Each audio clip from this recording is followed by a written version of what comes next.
Hi everyone, तो आज हम लोग कवर करेंगे जियोग्राफी का एनालिसिस, स्ट्रेटजी और बुक लिस्ट। इस लेक्चर में पूरा हम लोग डिटेल में समझने वाले हैं कि पर्टिकुलरली जियोग्राफी के लिए क्या इसका स्ट्रेटजी हो, क्या इसका बुक लिस्ट हो, जिससे ज़्यादा से ज़्यादा मार्क्स फेस कर सके और एग्ज़ाम जो है उसको क्लियर कर सके। ये जो पूरा लेक्चर होने वाला है CDS 1 2026 के लिए होने वाला है कि उसमें कैसे जियोग्राफी को परफॉर्म कर सकते हो, कैसे बेटर से बेटर तरीके से इसको स्टार्ट कर सकते हो एक स्ट्रेटजी के साथ। ठीक है, कोई भी डाउट रहता है तो व्हाट्सअप नंबर है, इसमें मैसेज कर सकते हो। और ये टेलीग्राम चैनल है ना, यहाँ पे पूरा क्लासेस रेगुलर होने वाले हैं, है ना। उसका PDF हो गया, नोट्स हो गया, सब चीज़ यहाँ पे अपडेट हो जाएगा, क्योंकि ये जितना भी हम लोग यहाँ पे कवर करेंगे वो है YT बैच के सीरीज़ के अनुसार हम लोग कवर करेंगे। ठीक है, जो कि CDS 1 2026 के लिए स्पेशली लॉन्च किया गया है। इसमें हर एक सब्जेक्ट को यहाँ पे कवर करके हुए चलेंगे, जिसका PDF, नोट्स, नोटिफिकेशन सब इस टेलीग्राम चैनल में अपडेट हो जाएगा। ठीक है, चलो फिर बढ़ते हैं कि कैसे जियोग्राफी को हम लोग प्रिपेयर कर सकते हैं। आगे बढ़ने से पहले सिलेबस देख लेते हैं। इसका जो सिलेबस है एक्चुअली क्या है, UPSC जो CDS है इसका UPSC ने कोई प्रॉपर सिलेबस डिफाइन नहीं किया है कि जैसे कि जियोग्राफी कर रहे हैं तो इसमें कौन सा पार्ट आने वाला है, साइक्लोन आएगा, एंटी साइक्लोन, ऐसे करके इतने अच्छे से डिफाइन नहीं किए गए हैं। बस यहाँ पे जियोग्राफी बस बोले हैं। ठीक है, तो अब हमें कैसे पता चलेगा कि क्या इसमें सिलेबस है, क्या तैयार करना है।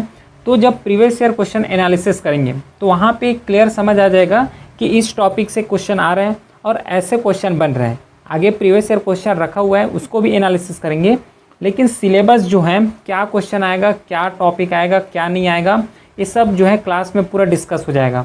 जब हम लोग स्टार्ट करेंगे, है ना, क्लासेस को स्टार्ट करेंगे पढ़ना, तो वहाँ पे क्या टॉपिक इंपॉर्टेंट है, क्या नहीं है, ये हर चीज़ को हम लोग डिटेल में समझते हुए कवर करेंगे। तो सिलेबस CDS की तरफ से कोई डिफाइन नहीं है, लेकिन हम लोग अपने से प्रीवियस ईयर क्वेश्चन पेपर को ध्यान में रखते हुए इसको क्लियर करेंगे। फिर वेटेज का अगर बात करें तो फिजिकल जियोग्राफी में ऑलमोस्ट 13, तो यहाँ पे कोई बेंच मार्क नहीं है कि फिजिकल जियोग्राफी उसमें से 13 ही क्वेश्चन आए। यहाँ पे कोई इंडियन जियोग्राफी में बेंच मार्क नहीं है कि यहाँ पे 6 ही क्वेश्चन आए। अगर ऑन एन एवरेज देखा जाए तो इस तरीके से क्वेश्चन रहता है।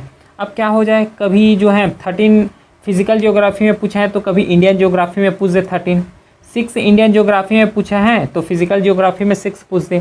तो इसका कोई एक फिक्स लिमिट नहीं है कि इस तरीके से और इस नंबर तक ही जियोग्राफी से रिलेटेड क्वेश्चन आएगा। ठीक है, तो एक ऑन एन एवरेज अनुमान लगाया है यहाँ पे कि इतना हर साल जो है क्वेश्चन देखने को मिलता है जियोग्राफी से। मैप बेस्ड क्वेश्चन आता है लेकिन बहुत कम आता है, जो कि वो करंट अफेयर्स जब पढ़ोगे तो वहाँ पे क्लिस्टर क्लियर हो जाएगा। तो वेटेज भी समझ आ गया। ठीक है, क्या बुक लिस्ट है उसको हम लोग यहाँ पे देखते हैं हम कि क्या ऐसा बुक लिस्ट है जिसे हम लोग फॉलो करना चाहिए। तो यहाँ पे मैं 2 तरीके के कैंडिडेट लेके चलूँगा। एक कैंडिडेट वो होगा जो बिल्कुल फ्रेशर होने वाला है ना, उसको पता नहीं है CDS के बारे में, जस्ट पढ़ना अभी स्टार्ट कर रहे हैं। और एक B कैंडिडेट वो होगा जो पहले एग्ज़ाम दे चुके हैं, है ना, अटेम्प्ट कर चुके हैं, उसको सिलेबस क्या पढ़ना है क्या नहीं पढ़ना है सब थोड़ा मालूम है। तो एक कैंडिडेट जो है जिसे कुछ नहीं पता है तो उसके लिए ये रहेगा कि जितना से हो सके उतना कॉन्सेप्ट बिल्डिंग में ध्यान दो। समझ रहे हो, तो जितना ज़्यादा अच्छे से कॉन्सेप्ट बिल्ड होगा उतने अच्छे से क्वेश्चन को अटेम्प्ट कर पाओगे। क्योंकि जब जियोग्राफी के क्वेश्चन को देखोगे तो ये फैक्ट्स भी आते हैं, नो डाउट फैक्ट्स आते हैं, लेकिन कई क्वेश्चन ऐसे होते हैं जो कि लॉजिक से बनते हैं, है ना। तो जब एग्जांपल दूं अगर साइक्लोन का, तो साइक्लोन कैसे डेवलप होता है ना, साइक्लोन डेवलप होने के पीछे क्या रीज़न है, ये सब चीज़ें पता हो तभी क्वेश्चन को अटेम्प्ट कर पाओगे। उसके साइक्लोन आने से क्या इम्पैक्ट होता है, क्या कॉन्सिक्वेंसेस होते हैं, ये पता हो तभी तो कवर कर पाओगे। तो ए टाइप के अगर स्टूडेंट में आते हो तो सबसे पहले जितना हो सके, जितना ज़्यादा हो सके फाउंडेशन स्ट्रांग करो। और बुक्स भी अपने को क्या कवर करना है, 6 to 12। ठीक है, और 6 to 12 क्या होने वाला है, यहाँ पे अपना स्टैंडर्ड ही बुक तो होने वाला है, स्टैंडर्ड ही की तरह से इसको रिफ़र करोगे। तो जब पढ़ोगे 6 से 10 तक तो इतना ऐसे पढ़ना कि हमें कॉन्सेप्ट बिल्ड करना है, कॉन्सेप्ट में ध्यान देना, हर एक पॉइंट को, हिडन फीचर्स जो हैं हर चीज़ को कवर करते हुए चलोगे अगर ए टाइप के स्टूडेंट हो तो। और जो B टाइप के हैं उसको क्या करना है कि रिवाइज़ करना है, बस सीधी सी बात है कि रिवाइज़ करना है, जितना ज़्यादा हो सके उतना प्रैक्टिस करते हुए आगे बढ़ना है। लेकिन 6 to 12 कवर करोगे, उसमें से जो बेस मान के चलोगे जो इम्पोर्टेंट रहने वाला है वो है 11th और 12th का बुक। दोनों बुक को स्टैंडर्ड बुक की तरह रेफ़र करोगे, ठीक है। और यही बुक जो है मोस्ट इंपॉर्टेंट बुक होने वाला है ज्योग्राफी के लिए। इसके अलावा कुछ नहीं करना है। अगर पढ़ना चाहोगे तो जीसी लियोंग करके बुक आता है, ठीक है, फिजिकल एंड ह्यूमन ज्योग्राफी करके, लेकिन उतना ज़्यादा रिकमेंडेड नहीं होता है ना, नहीं मैं रिकमेंड करता हूँ। तो बेस्ट यही रहेगा कि यहाँ से जो एनसीईआरटी वहाँ से कवर कर लो। अगर एनसीईआरटी से कुछ टॉपिक बच जाता है तो जब हम लोग क्लास करेंगे वहाँ पे ऑटोमेटिकली कवर हो जाएगा, ठीक है। तो एक काम सबसे पहले वही करोगे कि 6th to 12th कवर करोगे, उसमें से जो 11th 12th का जो ज्योग्राफी बुक है उसको ज़्यादा ध्यान दोगे। बुक लिस्ट समझ आ गया, इस तरीके से अपने को प्रिपेयर करते हुए चलना है। अब क्या करते हैं, कुछ क्वेश्चन देख लेते हैं और ये जानते हैं कि किस टाइप के क्वेश्चन जो है यूपीएससी पूछते हैं सीडीएस एग्ज़ाम में।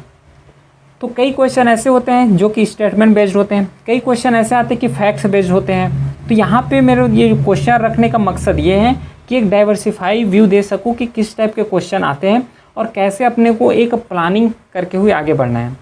जैसे यहाँ पे मैचेस में क्वेश्चन आ रहे हैं, तो इस लोकेशन के बारे में अगर पता होगा तो ईजिली इस क्वेश्चन को कर पाओगे। यहाँ पे क्वेश्चन आंसर हम लोग राइट टिक करने यहाँ पे नहीं आए है ना, एक डायमेंशन दे रहा हूँ मैं।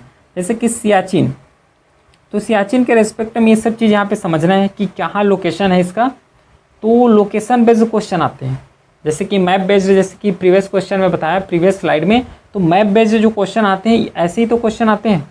तो हो सके तो एक एटलस रख लेना अपने पास, ठीक है, एटलस हो सके तो रख लो, या फिर मैप आता है ना वॉल में चिपकाने का मैप आता है, उसको कंसीडर करना जब भी कोई न्यूज़ में आ रहे हैं या फिर जब भी प्रीवियस ईयर क्वेश्चन पेपर लगा रहे हो, सियाचिन आ रहे हैं, कोई स्टेट आ रहा है, तो एक लिस्ट देख तो सको, एटलीस्ट इतना तो पता चल सके कि वो जो चीज़ हम लोग पढ़ रहे हैं उसका लोकेशन कहाँ है, कहाँ पर है। तो इस टाइप के क्वेश्चन भी एक आते हैं। फिर एक क्वेश्चन आता है जो कि स्टेटमेंट बेस्ड होता है, ठीक है, और स्टेटमेंट बेस्ड होता है उसमें से 2-3 टॉपिक जो है 2-3 चैप्टर है वहाँ से क्वेश्चन पूछ लेते हैं। जैसे Barak river the head stream of the मेघना rise in the hill of Meghalaya, ये पता हो। फिर यहाँ पे घाघरा रिवर के बारे में आ गया है ना, तो एक ए रिवर पूछ दिए, बराक रिवर के बारे में पूछ रहे हैं, दूसरा घाघरा रिवर के बारे में जो घाघरा रिवर है उसमें पूछ रहे हैं। फिर एक पूछ रहे हैं Puthimari and Manas are important tributary of Brahmaputra. तो देखो डायमेंशन कैसे व्यू हो रहे हैं, हालांकि सब यहाँ पे रिवर के बारे में ही पूछ रहे हैं लेकिन अलग अलग रिवर के बारे में पूछ रहे हैं। तो थोड़ा डायमेंशन जब भी पढ़ोगे तो थोड़ा डायमेंशन करके पढ़ोगे, डायमेंशन को बढ़ा के पढ़ोगे, डाइवर्सिफाई होके पढ़ोगे, ठीक है। तो इस टाइप के क्वेश्चन आते हैं। फिर जो है कुछ क्वेश्चन ऐसे होते हैं जो कि फैक्ट्स बेस्ड क्वेश्चन होते हैं, समझ आए ये चीज़, जैसे यहाँ पे लिखा हुआ है। फिर जो है स्टेटमेंट बेस्ड यहाँ पे भी क्वेश्चन पूछे जाते हैं कि दोनों सही हैं या फिर एक सही है एक गलत है। Headless cell are a key to understand the wind pattern of earth. Hadley cell are formed because the equator is heated more strongly by the sun than other places creating thermal circulation. तो देखो ये चीज़ क्या है, यहाँ पे ये concept based है। अगर इसका कॉन्सेप्ट पता हो तब इस क्वेश्चन को कर पाओगे, अगर फैक्ट्स रट के आए हो तो रट नहीं पाओगे, कितना रटोगे। और यहाँ पे पूछे गए हैं कि हेडलेस सेल के बारे में, तो हेडलेस सेल के बारे में कितना रट पाओगे। अगर वही चीज़ कॉन्सेप्ट के साथ ध्यान दोगे तो कॉन्सेप्ट के साथ हर चीज़ जो है याद रहेगा, लॉन्ग टर्म मेमोरी में भी चला जाएगा।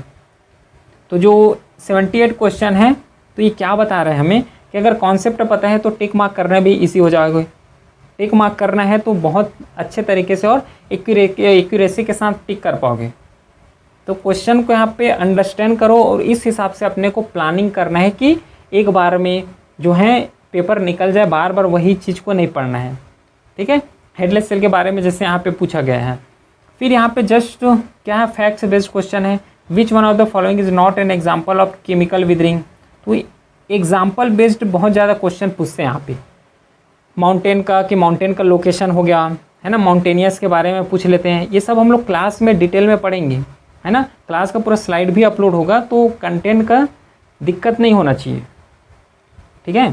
प्लस ओकेबलरी का इंग्लिश बूस्टर का ऑलरेडी यहाँ पे इनिशिएटिव चल रहा है ना, जो कि इंग्लिश में खासकर मोस्ट इम्पॉर्टेंट वहाँ पे होने वाले हैं।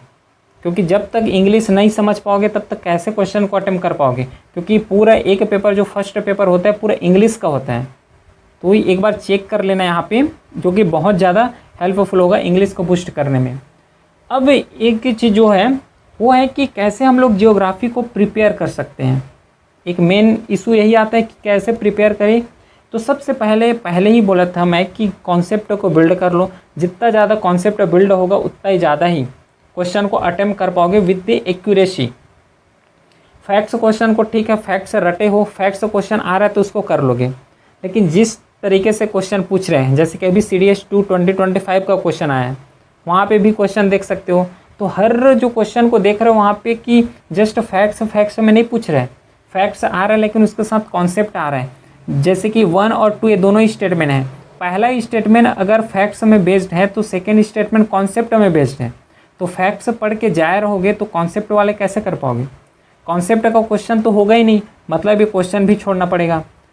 ऐसे टाइप के क्वेश्चन करके बहुत सारे क्वेश्चन यहाँ पे पूछे जाते हैं CDS में। तो अगर बेस्ट यही रहेगा, अगर कॉन्सेप्ट याद है, कॉन्सेप्ट अगर स्ट्रांग है तो इजीली क्वेश्चन को अटेम्प्ट कर पाओगे। प्लस यूज़ करना है एटलस को। प्रीवियस स्लाइड में भी बताया था कि कोई भी न्यूज़ आ रहा है, कोई भी टॉपिक पढ़ रहे हो जियोग्राफी से रिलेटेड, तो कोई भी अगर मैपिंग से रिलेटेड क्वेश्चन आ रहे हैं, कोई लोकेशन आ रहा है, तो उसको एक बार मैप में एक बार याद रख लो या फिर मैप को एक बार देख लो कि इसका लोकेशन कहाँ है एग्जैक्टली। फिर जो है प्लान करना अकॉर्डिंग टू सिलेबस, कि कैसे प्लान करना है सिलेबस के अकॉर्डिंग। जितना सिलेबस में पूछा गया है उतना ही कवर करोगे। जो टॉपिक ज़्यादा टफ लग रहे हैं उसको छोड़ना नहीं है, लेकिन कोई भी टॉपिक से अगर टफ लग रहा है या फिर टफ क्वेश्चन आ रहा है तो उसका ईजी क्वेश्चन भी तो आएगा। कोई भी टॉपिक में जो टफ टॉपिक है वहाँ पे कोई चैप्टर ऐसे होगा जो कि इजी चैप्टर होगा जिसे इजीली कर पाओगे, तो इजी चैप्टर को कर लो, टफ जो चैप्टर है उसको छोड़ देना, है ना। तो वेटेज अकॉर्डिंग करना, जिस सब्जेक्ट का ज़्यादा वेटेज है उसको पहले प्रायोरिटी दो, जिस सब्जेक्ट का वेटेज कम है उसको कम प्रायोरिटी दो, लेकिन सिलेबस कंप्लीट करके जाओ। ठीक है, मैं तो यही बोलूँगा सिलेबस को कंप्लीट करके जाना, क्योंकि जिस टाइप से क्वेश्चन पूछ रहे हैं, जिस टाइप से क्वेश्चन जैसे कि अभी CDS 2 2025 में आया हुआ है, तो उस टाइप से हमें अपने को प्रिपेयर करते हुए जाना है। तो प्लान करना सिलेबस के अकॉर्डिंग विथ क्या फैक्ट्स एंड MCQ एंड कौन सा कॉन्सेप्ट के साथ। क्योंकि प्लान करोगे कैसे, पहले ये तो पता हो कि जो क्वेश्चन पूछ रहे हैं CDS में वो फैक्ट्स बेस्ड हैं कि कॉन्सेप्ट बेस्ड हैं। ये चीज़ पढ़ना जरूरी है, क्योंकि अगर फैक्ट्स पढ़ के जा रहे हो तो फिर कॉन्सेप्ट छूट रहा है, कॉन्सेप्ट पढ़ के जा रहे हो तो फैक्ट्स छूटेगा। एक चीज़ और लॉजिक लगाना, अगर फैक्ट्स पढ़ के जा रहे हो लेकिन CDS में जो क्वेश्चन पूछ रहे हो वो कॉन्सेप्ट बेस्ड क्वेश्चन आ रहा है, या फिर कॉन्सेप्ट पढ़ के जा रहे हो CDS में क्वेश्चन पूछ रहे हो फैक्ट्स बेस्ड में आ रहा है, तो ध्यान ये देना कि पहले previous year question paper analysis कर लो, और ये ध्यान दो कि क्वेश्चन कहाँ से आ रहा है, फैक्ट्स बेस्ड ज़्यादा आ रहा है कि कॉन्सेप्ट बेस्ड ज़्यादा आ रहा है।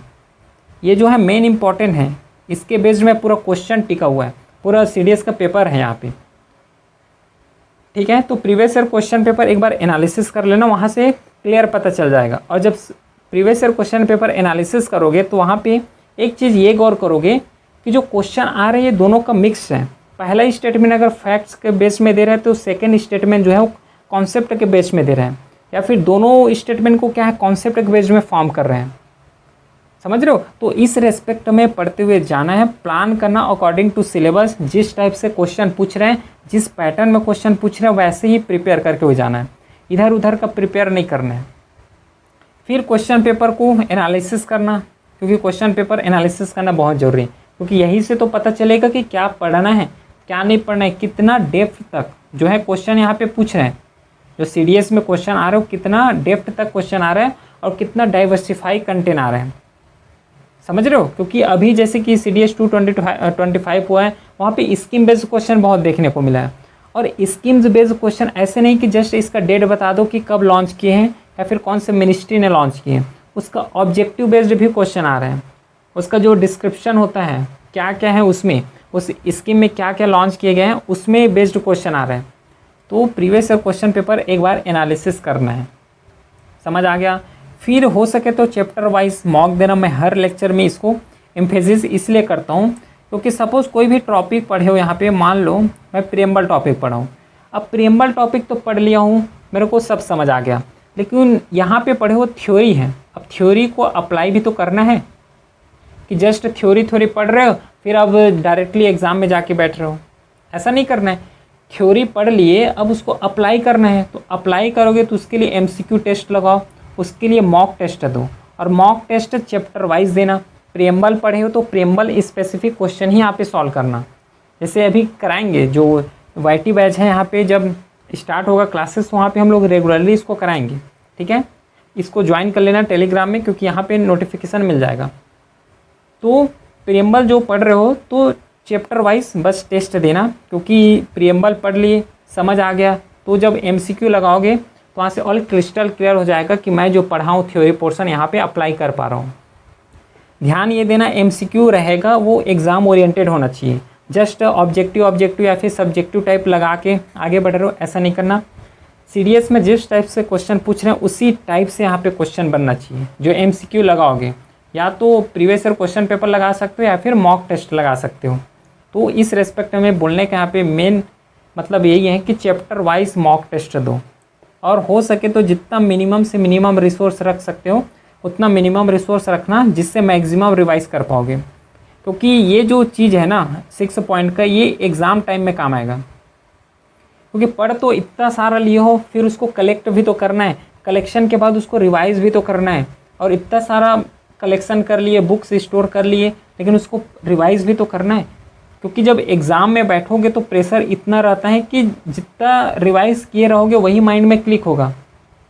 क्वेश्चन इस तरीके से फ्रेम होता है कि अगर हल्का से पॉइंट घुमा दे रहा है मतलब माइंड भी घूम जाता है, ठीक है। ये चीज़ कब एक्सपीरियंस करोगे? जब एग्ज़ाम में बैठोगे तो इसलिए अगर कोई भी पॉइंट अगर थोड़ा सा अगर टिल्ट कर रहे हैं तो समझ आ जाना चाहिए कि ये जो क्वेश्चन है थोड़ा टिल्टेशन में है, ठीक है। ये क्वेश्चन जो दिया गया है ये कन्फ्यूज़ करने के लिए दिया गया है, इसका आंसर ये होना चाहिए।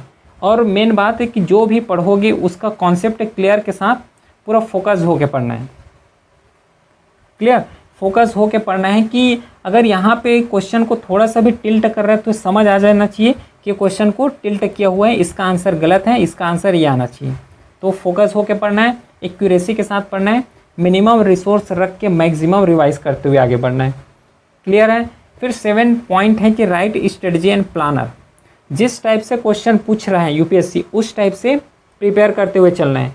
क्वेश्चन पूछ रहे हैं कॉन्सेप्ट के बेस में, लेकिन पढ़ के जा रहे हो पूरा फैक्ट्स है फैक्ट्स, तो यहाँ से नहीं बनने वाला है। हर सब्जेक्ट के लिए है, चाहे हिस्ट्री, ज्योग्राफी, पॉलिटी, तो हर सब्जेक्ट में यही अपने को ट्राई करना है कि जो बेस्ट से बेस्ट स्ट्रेटजी हो सके उसको यहाँ पे कवर करना है। और यहाँ पर तो पूरा स्ट्रेटजी ही डिस्कस कर लिए कि कैसे प्रिपेयर करना है, क्या छोड़ना है, क्या कवर करना है।